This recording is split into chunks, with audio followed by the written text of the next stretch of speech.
Alright, so before we get into how we solve the equations, linear equations that have absolute value, we have to make sure we understand and remember what absolute value means. So, for example, if I take this expression, which asks for the absolute value of x, it really depends upon what x is. This is equal to x if x is greater than or equal to 0, and it's equal to minus x if x is less than 0. And this always takes a little bit of time. When students see minus x, they always think, oh, it must be negative. But if x itself is negative, then putting a negative sign in front of it makes it be positive. You know that. What is minus 7 plus 7? So, just as a couple of quick examples, the absolute value of 12, well, that's 12. The absolute value of minus 3 is 3. So whatever goes in here, if it was positive, we leave it alone. If it was negative, we simply make it be positive. And you make minus 3 be positive by putting a negative sign in front of it. All right, so let's proceed. So here's a very simple equation that has an absolute value in it. And so we're asking, if the absolute value of x is equal to 12, what can x be? Well, you should understand that x can certainly be 12, but x can also be minus 12. So most times when we're dealing with equations, linear equations that have an absolute value, we're going to get two solutions. Here's another one, just a little bit more challenging. 3 plus the absolute value of x is equal to 7. So I simply subtract 3 from both sides, and that gives me the absolute value of x is equal to 4. So that means x is equal to 4 or minus 4. Two solutions. Simple enough? This has got a little bit more complication in it. So what we'll do here, as we have done in the past, is get rid of this 5 by adding 5 to each side.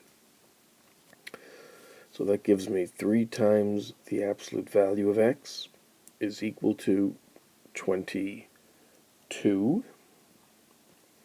Now I'm going to multiply both sides by 1/3 to get rid of this 3. So that gives me the absolute value of x is equal to 22 over 3. Okay, so what does that mean x can be? Well, it can be 22 over 3, or it can be minus 22 over 3. Okay, once you get the hang of this, they're just the same as dealing with linear equations. So this is a little bit more fun, and this takes a little concentration to make sure you get it right. We have the absolute value of something is equal to 15. Well, what that means is that something can equal 15, or that same something can equal, do I hear you saying it? Minus 15. So now I have two linear equations that I need to solve. And I'll go through these solutions pretty quickly. Add 3, add 3, add 3, add 3. So this means 2x is equal to 18, or 2x is equal to, what do I get? Minus 12.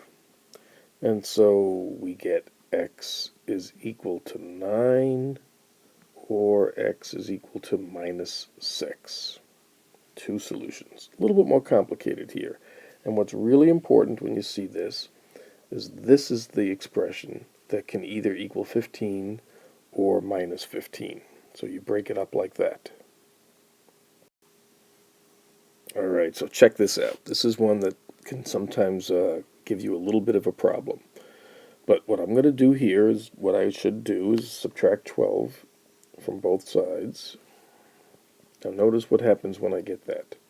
you get the absolute value of x minus 5 is equal to minus 8. Now think about that for a second. How can you take the absolute value of anything and have it be negative? You can't. And so our response here is that there is no solution. You don't see that very often, but in this case you do. So here's our last one, and this looks kind of confusing. We've got absolute value expressions on both sides.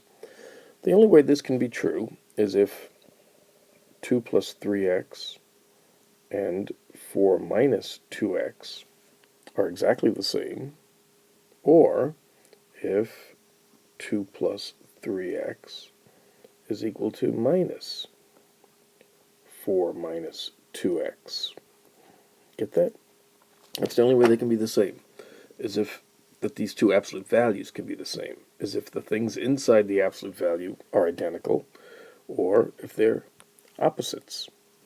So now all I'm going to do is go through and solve these two. And again, we'll do this kind of quickly because you're used to it.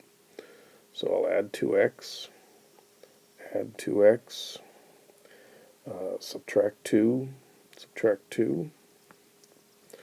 Over here, I got to do a little bit of work first. So 2 plus 3x is equal to minus 4 plus 2x, bringing that negative sign through. And so what I'll do is I'll subtract 2x, subtract 2x, and subtract 2, subtract 2. I think I got that all right.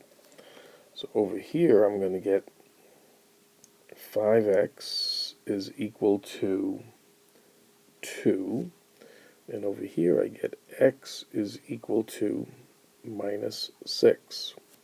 So I'm going to simply multiply both sides by 1/5 here, and that gives me x is equal to 2/5. And so, ta-da, my final solution is x is equal to 2/5 or minus 6. Okay, so that's about as complicated as they can get.